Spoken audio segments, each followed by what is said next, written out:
leadership. What is going on, everyone? We are back with another In Search of Darkness horror movie review. Not reaction. I gotta stop saying reaction. Damn it, it's not reactions, they're reviews.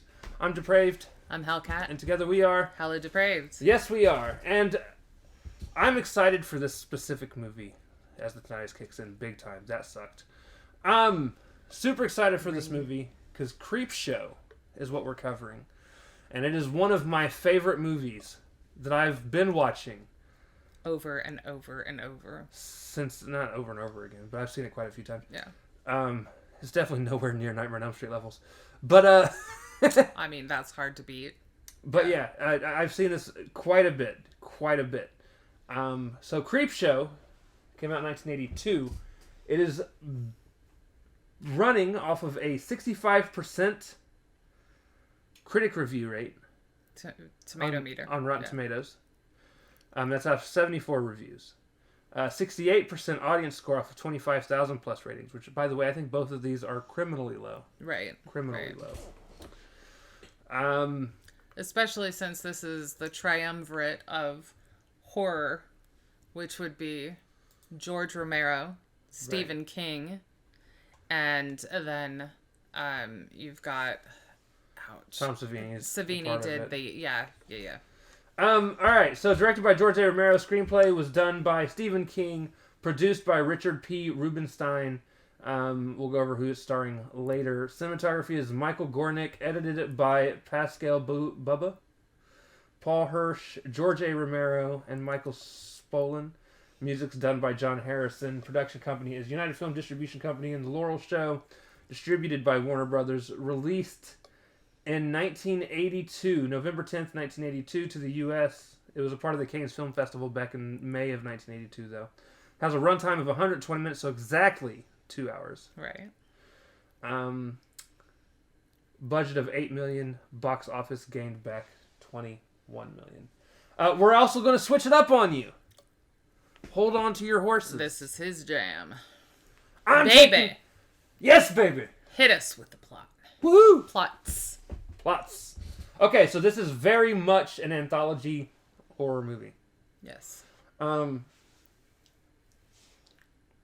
don't know what I just ate again, but it was good. Okay. So, straight out the gate, there's a young boy, played by the way, Stephen King's son. Right. He's so cute. And he is a mini young King. A young Joe King, who eventually, his pen name now is Joe Hill. Right. But a young boy gets disciplined by his dad because his dad's a douche. He's your classic dad. In terms of, why are you reading these comics? You should be out and manly playing sports. Yeah. Yeah. But I hope you like that. And the kid is not very happy about it. But this turns into a series of, from my understanding, the stories that were in the comic stories that were actually in the comic book. Right. But I mean in real life, the comic book that were transposed into, because Creepshow was an actual comic. Yeah. The first story we get is Father's Day. Right. Which is basically about a lady who, long time ago, ended up murdering her dad because he was senile and was going crazy, was an absolute shithead of a father. Talking about, I want my cake. She was stuck being his caretaker. She was stuck being his caretaker. He'd bang his cane around and would constantly demand things. And she had contemplated poisoning him several times. And was belittled her all the time. He was cruel. He was calling her things like a bitch. Yeah. And so forth and so on. So she comes out, grabs a marble ashtray, and hits him in the head. And he dies. Right. On Father's Day. Yeah. So fast forward to what is considered present day. And we've basically got the family coming together for Father's Day. And Dad was buried out in the yard. And they get out there, and the lady that had the daughter that had killed Dad goes out to the grave itself to spend time with Dad while everybody else is waiting On her. On her. During her celebration, Dad pops out of the grave, hand first. The corpse-like zombie. Right. At which point, you presume he kills her. Right, as he's screaming, "I want my cake, you promised me cake." Yeah. So she doesn't show up. And then the boyfriend of one of the other sisters goes out for a cigarette, who's also played by another famous actor, but we'll get there. Honestly, to be real, almost this entire movie is just filled. Yeah, it's with a whole bunch famous of cameos, fucking yeah. actors. But he goes out, ends up in the grave that Dad came out of, has a tombstone pushed over on top of him, which kills him. Dad finally makes it into the house, where you get the super cheesy but always fantastic. He comes out from the kitchen with the head of the daughter that he'd killed outside, with icing on top of it, birthday candles. Right. And he's like, "I got my cake!" Right. And the family is freaking out. And I love the art direction for this movie because It's wonderful. little things like that, and it shows like the background is done in an almost comic book panel form, and the way the lights shine is so artistically done in such an amazing way. And then the real life actors and everything transition into comics pages at the beginning of and then the end of each different vignette, moving into the next story. Yeah, it's fantastically done, very creative. Right. The next story is called "The Lonesome Death of Jordy Verrill." Okay. It took me a second. I was like, wait a minute, I don't remember, because I don't remember this story by the name of the story. Right. This is the one Stephen King is in. Meteor shit. And it's funny because, what's his name? Tom Atkins. Tom Atkins wanted to play this role. Right. But got stuck being the dad in the very beginning because Stephen had already taken this role. Right. So Stephen King is playing this redneck, super redneck, living on his own out in the middle of nowhere, out in the boonies. They call him a dim-witted backwoods yokel. Yeah. That's a descriptor. And he's standing outside and a meteor crashes. And he gets all excited. He goes, he finds the meteor, and he starts having dreams of selling this meteor for a lot of money. What he's going to do with the money. What he's going to do with the money, and for a lot of money for that time. So we're talking like I think he was planning on like $250 or something like that. Yeah, 500 something. It was something that we would look at and be like, that don't even cover rent today. Right. Not even a quarter of rent for most people. But yeah, so he starts having these daydreams of what he's going to do until he goes and reaches to touch the thing. It burns him, but also cracks it open, spilling out this liquid all into the earth and that was inside. And he eventually gets it, puts it in a bucket, takes it back into the house.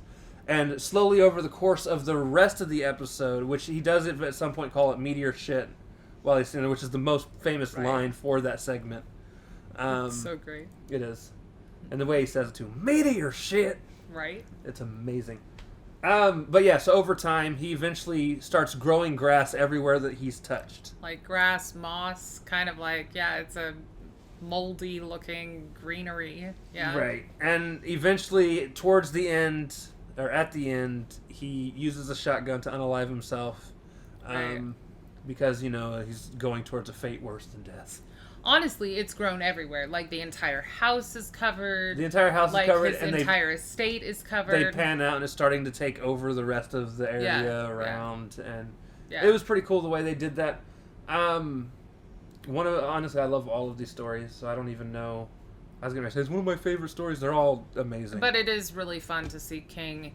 A young Stephen King at that. Acting one of his stories out. And also super fun to see... Oh, yeah. You're right. Well, and seeing him with the same haircut as his son has at the very beginning of this. Like it's fun to see them both in the same, yeah. Another story right afterwards, an absolutely fun story, is called Something to Tide You Over. And this is a super fun one where a guy confronts the guy that his wife is leaving him for, in the very beginning, and he's a very the original husband is a very powerful man, Very rich. very rich, very powerful. They don't come out and say exactly what he is, but he apparently has some ties to some. He'd have to. He's also a complete douche. He is Yeah. an absolute dick, which is fun to see Leslie Nielsen play this role. But he goes, so he comes in, basically tells the guy, if you ever want to see the lady that is leaving me to marry you, My wife. alive again, I'm going to need you to come with me. Right. Takes him to the beach, has him dig a hole in the beach. Then has him get in the hole. Or no, he's already had the hole dug. He tells him to get in the hole. Right. And squat down. And the guy's like, no, I'm not doing that. And he's like, then I'll kill you here. And he's like, okay, I'll get in. I'll get in. He has him pull the sand over him. He eventually packs the sand around his head so that he's just sitting there. His head's the only thing exposed, yeah. The guy brings a TV so that he can see his fiance. I mean, he basically blackmailed him to the spot in the beach where he buries him head only, and like he lied about his version of seeing this woman again is he gets to see him on a TV set. Right. Yeah. And basically, both of the two of them are going to be inside the sand, waiting to die because the tide's coming in. Yeah. And the iconic line is, "How long can you hold your breath?" Or So he returns home, watches it all unfold on his own private cameras because the beach is on his own private property. Right.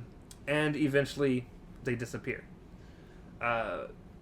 Later, as he's getting ready for bed,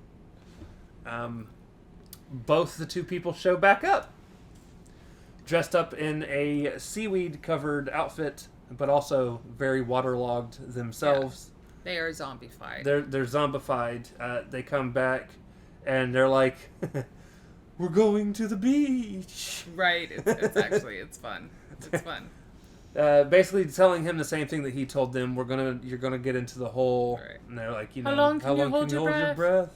Yeah. It's super fun. And he thinks he can get away from him, runs into the bathroom, closes the door, turns around. They're still right there. Right. And then you see him with his head on the beach, with his head sticking out of the sand on the beach. He's buried as well, yeah. And he's freaking out because he's like, I can hold my breath for a long time. Honestly, he like loses his cool. Right. Like it's like he's crazified. Yeah, it's great. And yeah, so that's the end of that one. The next one, which is probably most people's favorite, is The Crate. Right.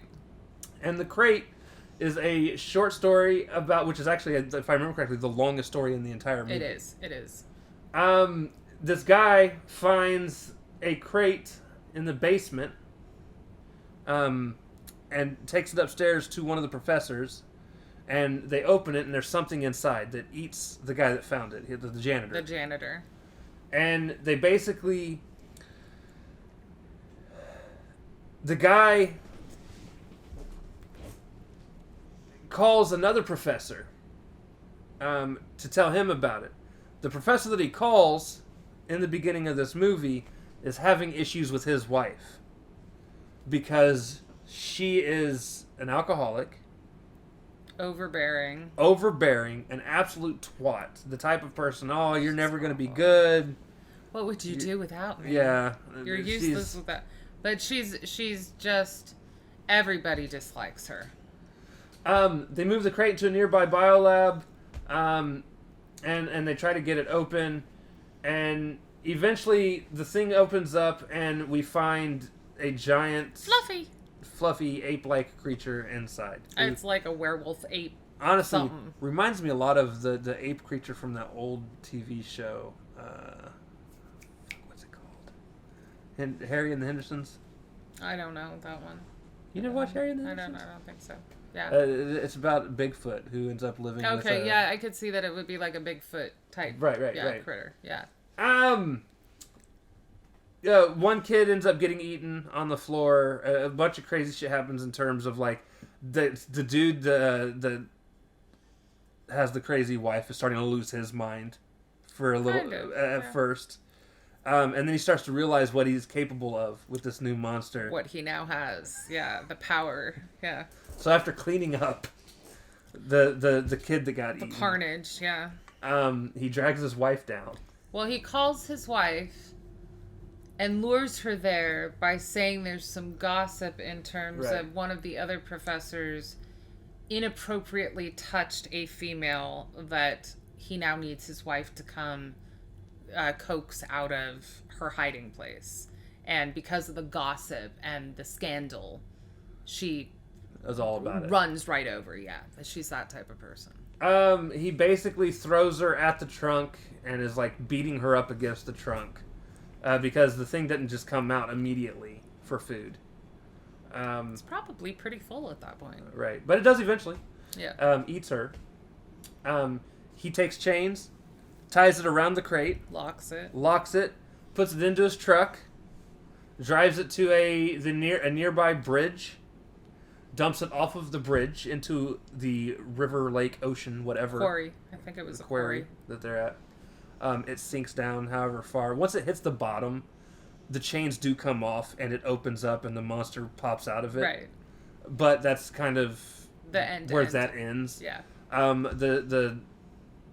The guy goes back to the guy that helped originally open it, and they had a conversation. And he's like, "I got rid of it. I threw it in the ocean. Right. There's no way it's ever coming back." And they sit and he's like, "Now you get to spend the rest of your life playing chess with me once a week." Right. And then they proceed to play a game of chess and agree to never discuss it again. Agree to not discuss his wife being gone. Yeah, it's done. And then, he pops out of the trunk. Right. The very last story, full story, right, is called "They're Creeping Up on You." This is, I feel like, the most disgusting story. I'll agree with that. Of the entire group. I'll agree with that. It is the one that will give me heebie-jeebies every time I watch it. Not in I'm going to spend the entire night freaking out like arachnophobic type way. No, it's just uncomfortable to watch. But the entire story is about Upson Pratt. Upson Pratt. I am the great Upson Pratt. Pratt is a fantastic name for him. Yeah. He's an absolutely terrible, despicable human being. He's a business mogul, but he suffers from mysophobia, which is a fear of bugs. And germs. Yeah, can't handle germs. So he's hermetically sealed into a penthouse apartment that has electronic locks, surveillance cameras, works. He's rich, so he can afford it. And he's talking about buying all the shares up for a company that he's about to take over. He doesn't care that the guy unalived the guy ends up unalived. The guy that he's taking the company from unalives himself because he doesn't want to work under Upson Pratt, which I wouldn't want to either. Well, because it was taken away from him too. Right. But this guy is bigoted. He's pretentious. He doesn't care about his workers or anybody else. I mean, only cares about himself. Yeah. And he spends the entire story killing roaches that randomly pop up. And he's getting so irritated about the amount of bugs that he's killing because it's supposed to be they're supposed to be incapable of getting in, and somehow they're finding a way. Right. And it's driving him batshit. He's calling people to have them get somebody in there to check everything out on the weekend, after hours, threatening everybody's livelihoods. Right. It's awful. Yeah. So, needless to say, he eventually gets swarmed by the roaches. A lot of roaches. Yep. And they start going under his skin and popping out from its. Yeah, it's fantastic. There's one specific scene where so he locks himself into this small room, and the room fills up probably because it's got glass walls.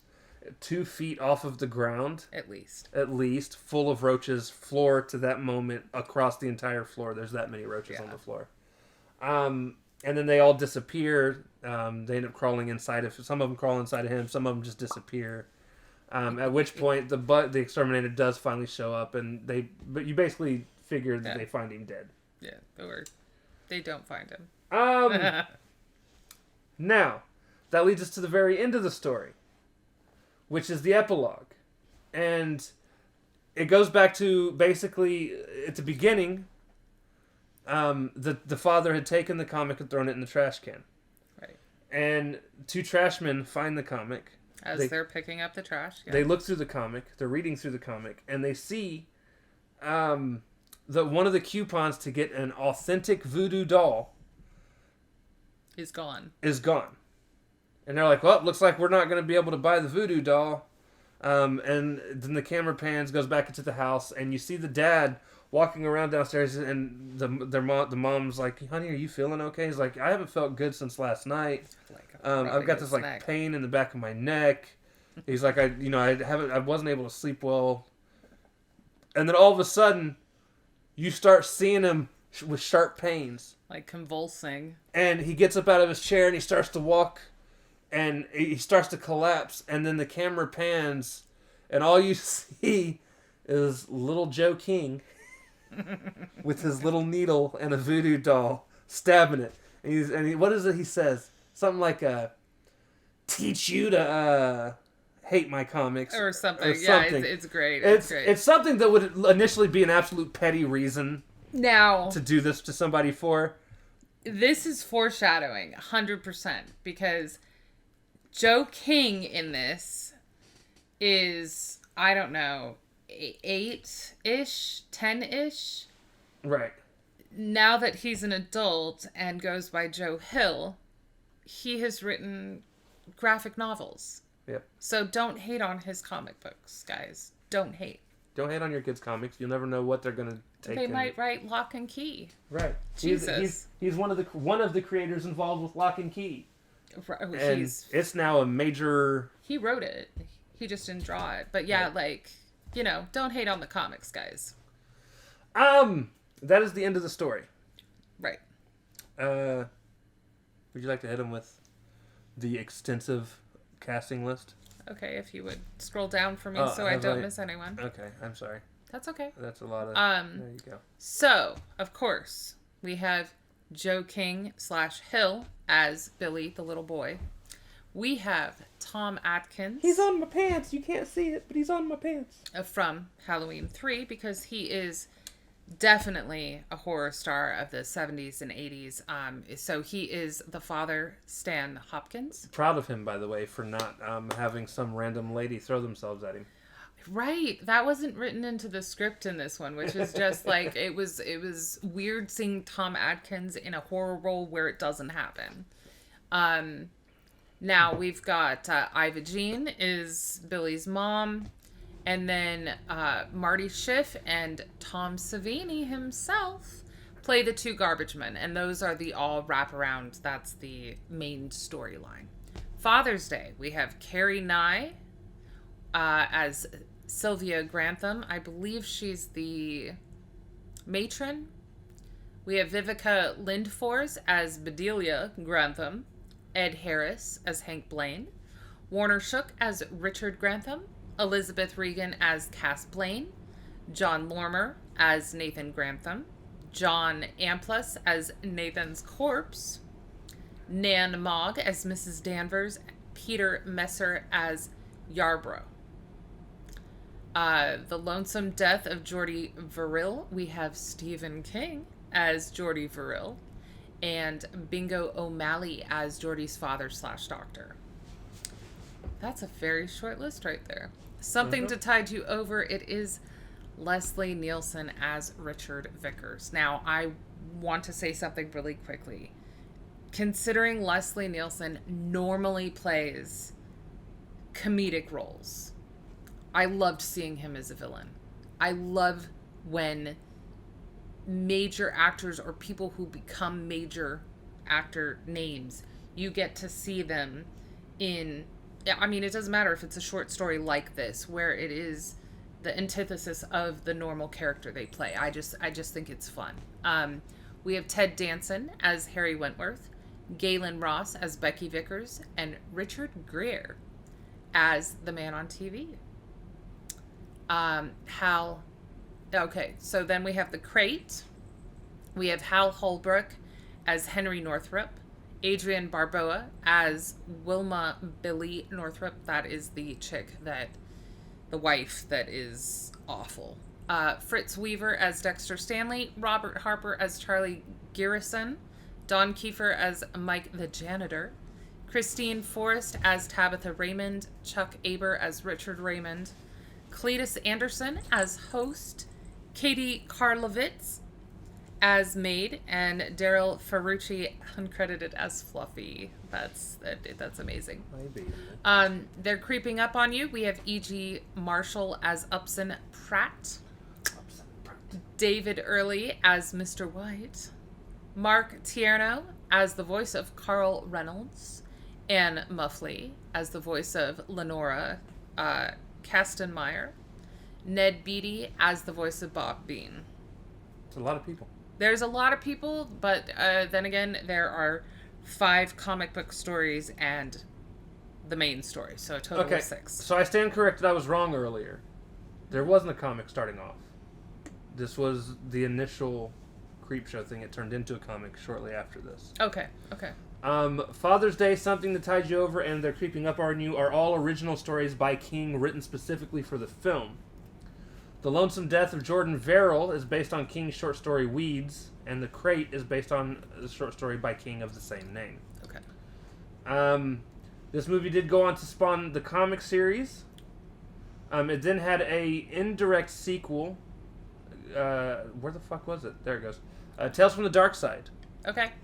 I remember that. Is a television spin-off, which I think I own that entire collection. I believe so. I believe it's in there on our shelf. But since Warner Brothers held the rights to the name Creepshow, they had to change the name. But it is a spin-off of this. It then spawned a sequel, Creepshow 2, which I think is honestly just as amazing. Yeah. And there's also a 3? I heard Creepshow 3. I didn't even know there was a 3, which means it says it got dogged on. Oh, well. King had nothing to do with it. Romero had nothing to do with it. Oh. There's a TV show that is now on Shudder, and I don't remember what the actual channel that it's also airing on is. But I hear, but the episodes we've seen are really good. Yeah. And of course has more of the modern actors that most of us are watching nowadays, like Tobin Bell and so many others. Right. With that, special effects wise, Tom Savini. That's all I gotta say. That's all we gotta say. Tom Savini. Everything looks amazing. It's amazing, and then again, the artistic style, changing it into comic book looks, and like the lighting that they use, like they use pure reds and pure blues that then transition into the cells of the comic book. It's incredible for its time, you know. So with that being said, it is time for judgment, baby. I mean, like I said, this is like the triumvirate of 80s horror created this, and I give this a 4.5 comic books out of comic books. 5 comic books. So 4.5. I think I honestly... Plus, you get like a total of 6 stories, you get like mainstream people that play amazing. It's just, guys, watch it. Yeah. I already have, going into my ranking, I already have a admitted bias towards anthology horror. Oh, anthologies are amazing too. Yeah. There's not much out there anthology horror wise that I don't like. I like everything from all the Creepshow movies and shows that I have seen. I have not seen Creepshow 3. Right. But I own Creepshow 1. I've definitely seen Creepshow 2 several times. You're talking Tales from the Crypt, Tales from the Dark Side, Tales from the Hood. Right. I mean, we like Are You Afraid of the Are Dark? You Afraid of the Dark? Eerie, the Midnight Indiana. Society actually was pretty good. And what is the Guillermo del Toro? Cabinet of Curiosities. There's so much out there, monsters. Yeah. There's so much out there, and it's bite-sized horror. Yeah, anthologies are fun. And what was the one that we watched on Netflix? What was it, Netflix or was it Shudder? The mortuary one. Oh yeah. It was Mortuary Tales, I think is what it's called. Yeah. Was also done really well. You sit up here and they can't see over there, but we started collecting, which I've done a review on the first one of, the Tales for Halloween, which was John Carpenter's attempt at fixing what, in my opinion, I don't know if this is true. Do not take this word verbatim, but I feel like it was his answer to people not wanting each Halloween movie to be a different story. Well, yeah, that was what he wanted Halloween to be. It was what Season of the Witch was part of his, And it's a little anthology comic of horror. We are like graphic novel comic book collectors, so this one having the comic book look and everything is just fantastic. And you look at all of the amazing people that are involved in this. Again, I have a bias for Stephen King. He's the only author I read from. In terms of like actual books. Actual novels. I love King. I read a lot though. Yeah, he's an amazing author. So him being involved with George A. Romero, legendary fucking director George A. Romero. And Savini. And Tom Savini being a legendary fucking SFX guy. Mm-hmm. So like, there's no way they could have fucked this up. I mean, I'm sure there is. I mean, like, yeah. But it's one of my favorite shows. I'm actually giving this a perfect 5 out of 5. Okay. I'm not surprised. Not surprised. I love this movie. I've seen it a lot. I have not seen it as a lot as she thought I have, but I have seen it a lot. It definitely in the 30s to 40s range in my lifetime. Yeah. I think the only reason I knock that half a star off is, granted, it is anthology, but I feel like each of them covers a different sort of deadly sin. It's obviously they're little moral vignettes, right? Right. So, you've got greed, you've got anyway. And I just don't find them that frightening. No, I don't find anything frightening. Right. Like, I think the concepts are really cool. Like, I really I think the stories are neat, and King always has a unique viewpoint and way of writing things. But I think these are more campy, and I think they're meant to be, which is why I didn't knock a whole bunch off. But in terms of horror, that's why it gets half the point off from me. I also want a pet crate creature. Oh, Fluffy. His name is Fluffy. It's actually Fluffy? It's Fluffy. Is darling. And I kind of am really mad at, the professor for using him and then abusing him and then dumping him, because... Yeah, I wouldn't have dumped him off in the water. He got rid of his problem wife for him. I think that deserves at least a meat bone. Right. Reward. She's going to fall off your lap. She is. And she's going to latch onto my genitalia. Mm-hmm. So before that happens, I think this is a good time to call it. Fantastic movie. One of my favorites. Go watch it. If you have not seen it, stop this right now. Go see it. It's fun, guys. Count it as... Tom, I mean, look at the names. Ed Harris, Stephen King, Leslie Nielsen, Ted Danson. Richard Gere is in it. Yeah. Come on. It's... Yeah. And I'm telling you now, Ed Harris dances like an absolute buffoon. Oh my God, that's hilarious. Amazing. I don't even count it as, dancing. Hal Holbrook. Right. Like, the name, Adrienne Barbeau. There's so many people. And honestly, it's really adorable to see Joe King, and the second the little kid comes on screen, you're like... That's definitely Stephen. That's Stephen King. Oh, wait, no. That's his son. There was also the really cute story. Tom. Tom Atkins was cast as Joe's father in this and is not a nice guy. So he has to smack his son at one point. And Stephen was like... You're not going to really hit him, are you, Tom? Yeah, that's my son. That's my son, Tom. Yeah. Please don't hurt him, which Tom. is, by the way, it's just very cute. It's very cute. Yeah. He's like, I'm an actor. I'm a professional actor. I'm not going to hurt him. You're okay, Stephen. You're good. You're good. He's not going to... Yeah. Adorable story though. Again, great movie. Go watch it. Yeah. Stop watching us and go watch it. Right. Even Or if you not have nearly seen as- it, yeah. go watch it. Great movie. So with that being said, we love you guys. We'll see you next time. Bye bye.